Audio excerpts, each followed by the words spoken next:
What's up, amigos? Commander Jaime here today. Today, I'm excited to show off my Seraph Pure Light deck profile that I actually took to the first ever Vanguard Dear Days Tourney creator clash. So it's just really cool.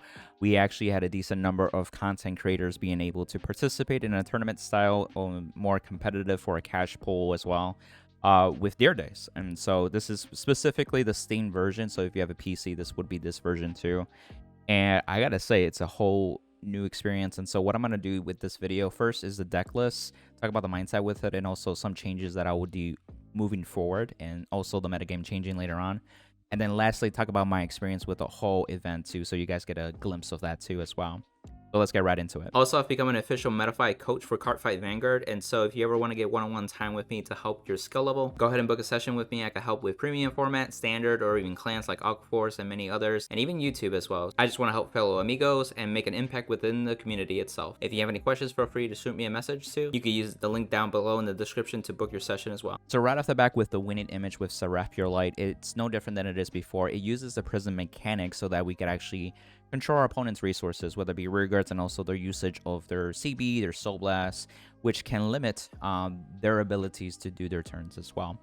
And what's really cool with the Pure Light build is that once you get to 10 in the prison, your whole front row will get additional crits, which is super powerful, and you're lethal at 4 damage as well, regardless if you get a crit or not. And every 2 cards that are in prison, you get an additional plus 5k for the whole front row as well. So you're 25k when you reach 10, and then obviously it'll keep scaling more and more as well. And it's just well appreciated, was very powerful effect.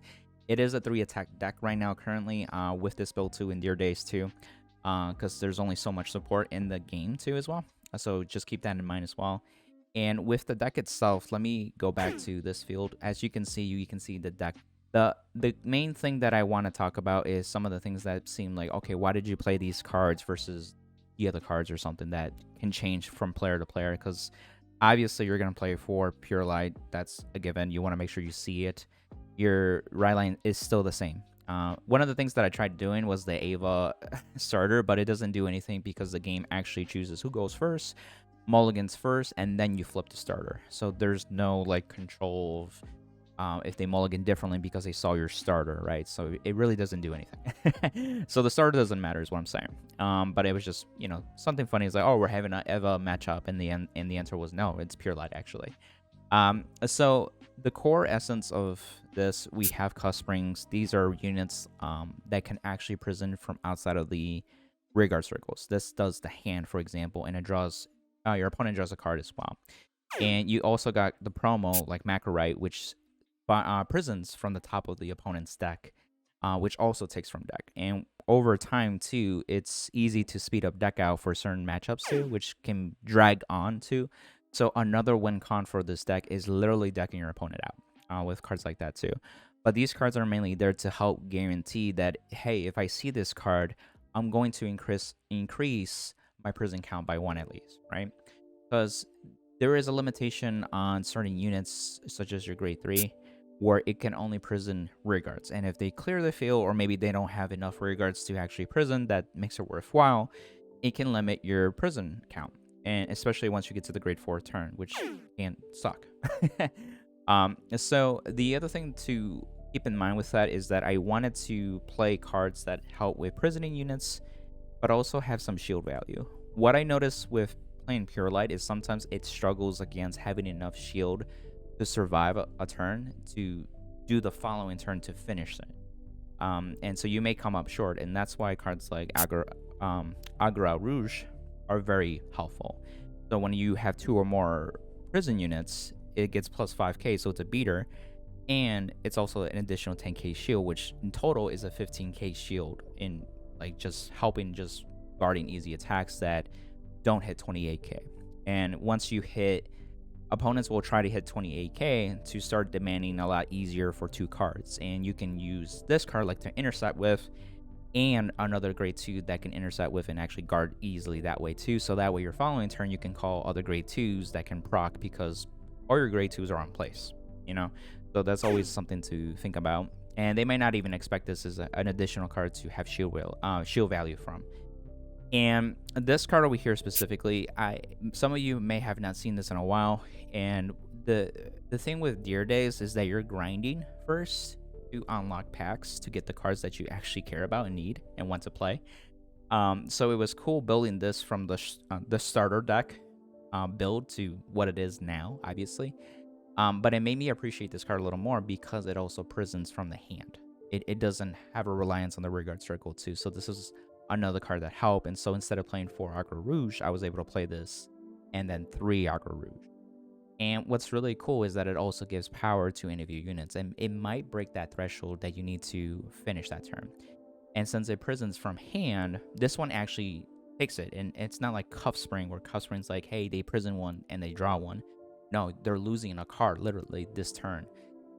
So you can potentially weaken their defensiveness, shield quality too, where you can actually seal the deal.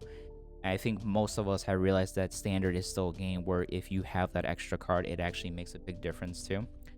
So that's still important. And so the other card that I wanted to play too was something with pressure.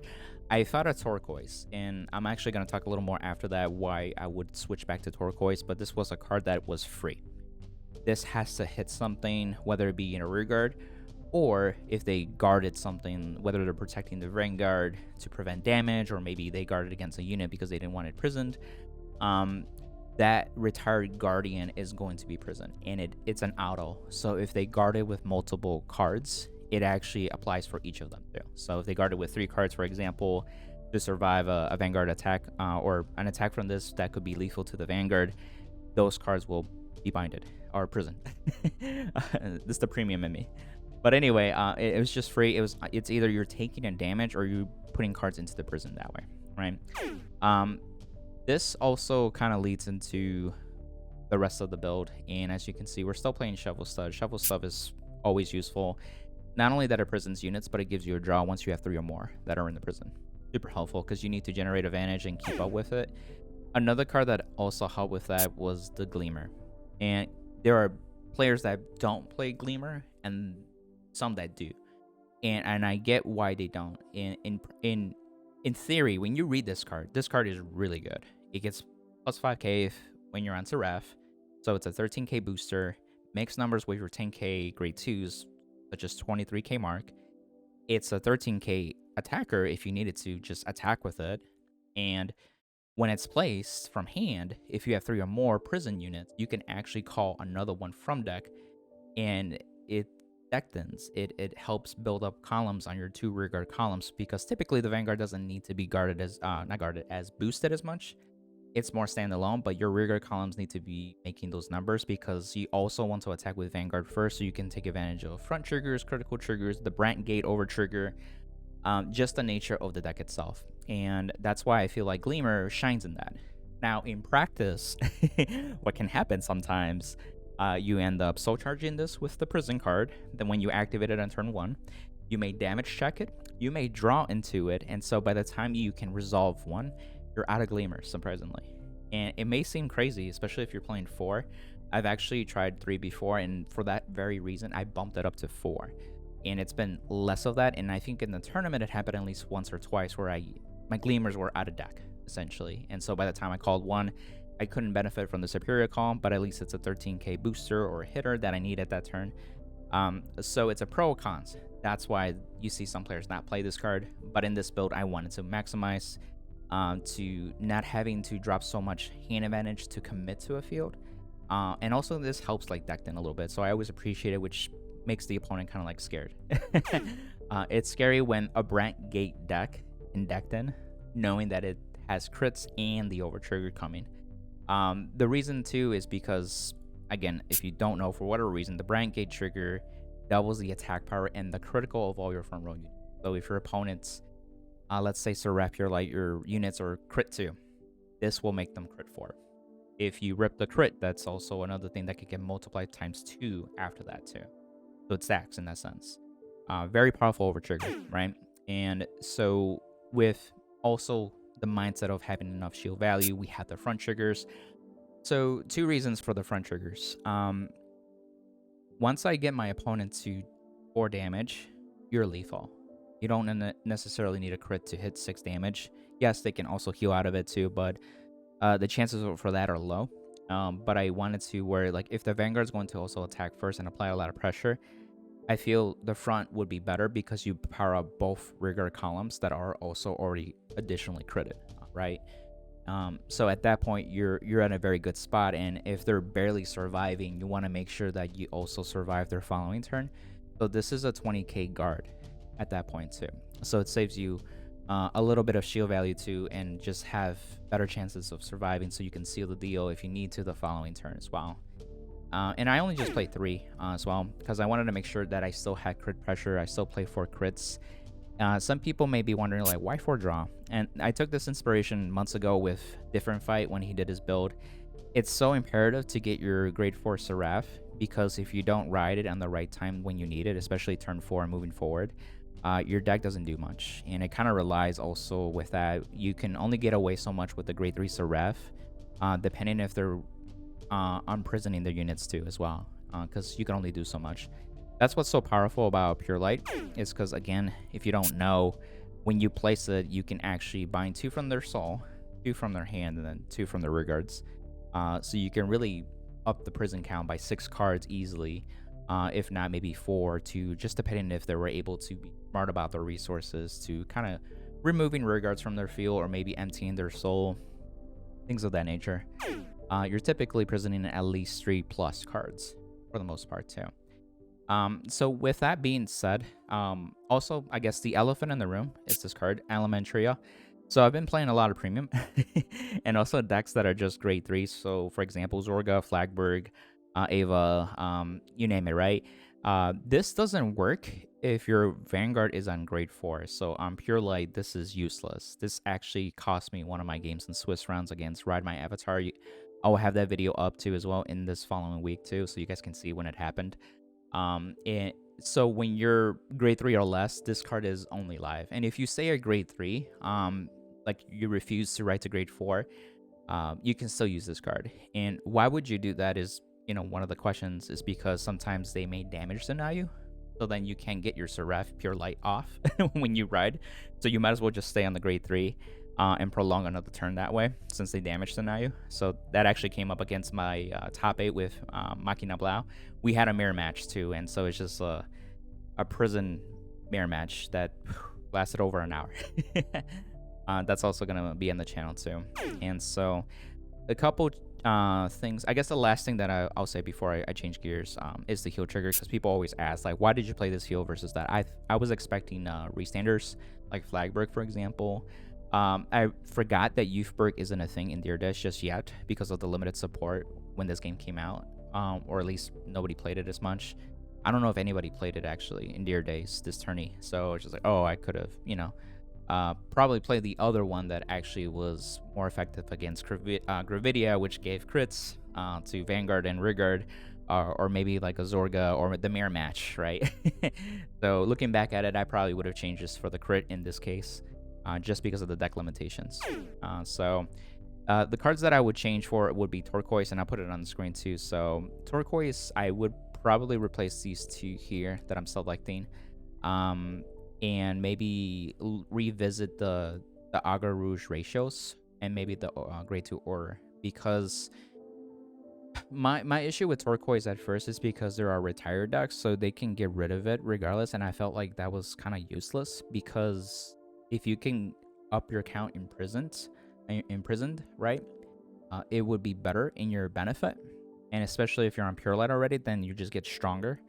So Turquoise actually doesn't advance the number of prison cards. It's more reactive. So like when they unprison something, then it triggers like minus 5k to your unit. And even in the mirror match, they can get rid of it by prisoning first before they unprison their units with other cards, whether they ride a Vanguard or maybe like a grade 2 like Agra Rouge that can prison from the field.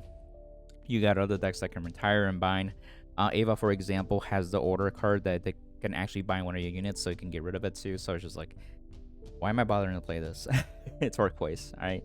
But what I noticed, especially in the mirror match, Machina Blau actually played Turquoise, and it made me realize that it forced me to get rid of it first. And I was like, okay, I can kind of see the value still there, that it can be annoying as well. And turquoise also gets power too, so it helps with mixed numbers. So it's not like just a reactive card, but it also helps serve the power as well too. So that I would definitely visit. The other thing that I got me thinking too, and it got more prevalent against certain players that were smart. For example, I know Living Proof was a well player, Machina Blau to even my top 4 with France as well. I think I wish I would have traded the fronts for more crits, and here's why. So what ends up happening sometimes in those matchups, we kind of like limit our counterblast, especially if we call regards. So the other thing too is that you may want to limit a counterblast too on your opponent, and so what ends up happening is that they're a low damage. So by the time you get to pure light, and if you're not really crit yet, or if you are a crit, there may be at like 2 or 3, if not 1 damage. And if you're playing fronts, it doesn't help you advance quicker. The crits kind of help close that gap where you had to damage deny a little bit, play around that stuff. And it also made your Vanguard a lot more scarier if your opponent's at grade 3 and you're not critical yet, or you're already critical, and then it's like I can drive check a crit more likely as well. So they have to think about guarding the Vanguard, because once they realized that I was playing fronts and they saw my draw triggers, they're like, okay, you're playing rainbow, so I have a good shot of not getting critted, and I could only account for what the Vanguard has currently. So I started seeing like, okay, so this is why some players play more crit, because there's always those scenarios where you may not have gotten them to the 4 damage just yet to be lethal, and that's where it starts to like show its, you know, gap in this. So I'll be definitely adding crits and trying out without the fronts, and hopefully maybe having some Agra Rouge and maybe some other cards that I'll revisit. I know Machina Blau played one of the Blitz Order 2. I think even Kai Chung played the Blitz Order 2, and his recent deck list that he released too. So I may revisit that, but I think all 3 of us and a few other Seraph players have realized that this deck is kind of power crept. It needs more additional support to even keep up with the newer decks coming out with these new sets, especially once they release Endear Days as well. So then it's just like, okay, I'm gonna put this in the back burner and just focus on the new decks that are coming out. Honestly, like I'll be playing Minerva, Maelstrom, Flagberg, you know, decks like that. Maybe Magnolia if we do get the inlet unrestricted now in English. I know Japanese did too, but we have to wait on that by the time this was recorded. So we'll see. And so the last thing that I wanted to show was actually, you know, the event itself too, and my experience with it too. And so what was really cool, it was that it was content creators. So it's just like, okay, this is more like a fun but also competitive type of tournament. It's not a big massive tournament. It was just like a select few. I think we had maybe 18 players or something like that, something not too huge, but we had some names there that actually were like competitive players, and then there were some that were just mainly content creators. So it was a little bit of everything, you know. And what's really cool about this is that everything is automated, so it speeds things a lot. The biggest thing is shuffling. So think about the decks that you constantly shuffle. If you're playing like a remote type of tournament like BRO, for example, you had to do the, you know, shuffle your deck, do the 3 piles, and then ask the opponent, you know, 1 2 3.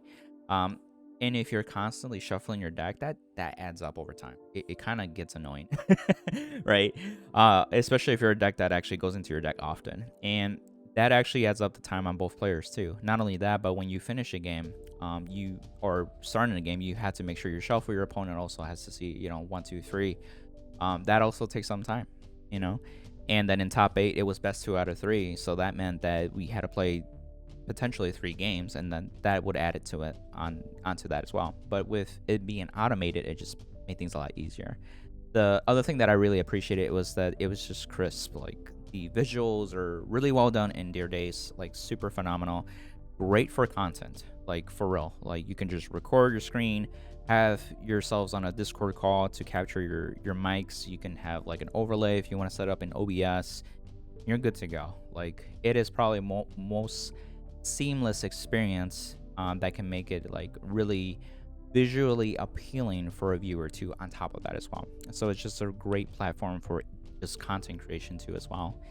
And it's virtual too, so like you don't have to have a physical deck. You can technically build any deck that you want as long as you like grind for it, or just have the extra CP to like craft it, right? That's the only given at that point too. So it depends if you play enough of the game to actually make it easier for you, or you don't play the game at all Now you got to get the game and you grind a little bit just to make sure you craft your deck to the point where you want it to be.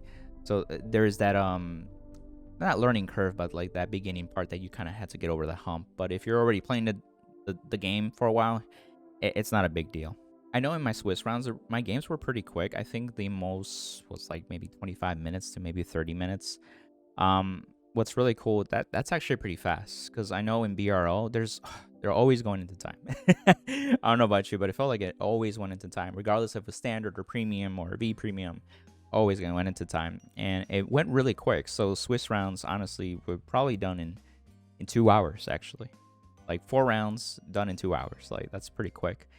And then top 8 took longer because we had best out of 3, and then we had some matchups that lasted a lot longer, and it took longer in a sense that way. I also want to point out some things that I really didn't expect or really account for. You're on a laptop screen constantly, and I think it's just the number of games that I played over the weekend. So it was broken down in 2 days. First day was Swiss, second day was top 8. By the end of the second day in top 8, I was just like mentally done playing. And one, you're thinking how to outplay your opponent. 2, I went into game 3 for all my top 8 and top 4, and then the fight for the bronze medal was only like 2 games because I was like kind of like mentally done. So I had played like 6 games that day, and then the Swiss was 4 games, right? And so by the time I was in top after top 4, right, I've already played 6 games. So equivalent to a BRO, for example, that's 6 rounds, right? And it's usually after round 6 you start feeling it in a tournament. But not only that, you're feeling it, you're actually looking at a screen too. So if you ever work from home or you're on your computer too much, you kind of get tired of it. You start maybe getting a headache. Your eyes might be straining a little bit too. So it was also an added thing that you have to account for. It was the first time. So obviously over time you could probably get used to it. But I did wanted to point that out, and I was just like, why am I just kind of mentally tired, like more than usual than I expected, right? And I think that's why, you know. The other thing that was really odd too is that I actually had 2 games where the server for Deer Days disconnected us, but we still had internet fine because we were still on the Discord call, so that was fine. So what happens, it ends the game as a draw. So then it's like, how do you continue that? You can't. So I'm hoping Bushiroad moving forward can somehow, like, if you put in the same code and if it's the same players trying to get back in there, like, give them the option that they continue from the game. I don't know if the game's hosted on a server. If it is, that'd be great. But if it's hosted locally on each player's local game, for example, it might be difficult or challenging. But I just know how that works behind the scenes. But I'm just saying that it might be an easy fix on Bushiroad's side, but I have no idea. And how we ruled it too is basically sudden death. We talked to Ed. He was basically hosting and judging the whole event too. And it's like, okay, well, where are you guys damage wise? Well, first off, were you guys far in the game? And like, if it was turn 2, you know, and earlier, like, just redo it. It's quick, right? No big deal. But if it's far enough to the late game or mid to late game where it's really been intense, it's sudden death where like the highest damage loses, right? And in both instances, I so happened to be at 0 damage, so I won those games because I was at 0 damage. So it's just, and my opponents were both at 4, I think, at that time too. So I had to look back at the recordings, but basically that's what happened. And I'll show that in those videos too, so that way you can get a chance to see. But I think moving forward, like, I hope Bushiroad actually fixes that. Because if you're doing a bigger tournament, it may suck for certain people. And you get, like, you're doing so well, but most of the time, I think most decks, like, matchups, like, you want to stay low damage when possible. I don't think there's a deck that, like, wants to be high damage and then kind of, like, stay there and then just kind of try to finish the opponent in a grind game or, like, a control aspect, you know. I don't think Standard has that problem, so it might be not a big deal as much, but it still kind of sucks when it happens. But other than that, it was really cool. I actually had a chance to meet people that I never really actually met yet or even seen their content before. I've actually met people that I've seen their content at a distance, of course, but never actually got on a voice chat with them or even played against them. You know, Live and Proof was an example.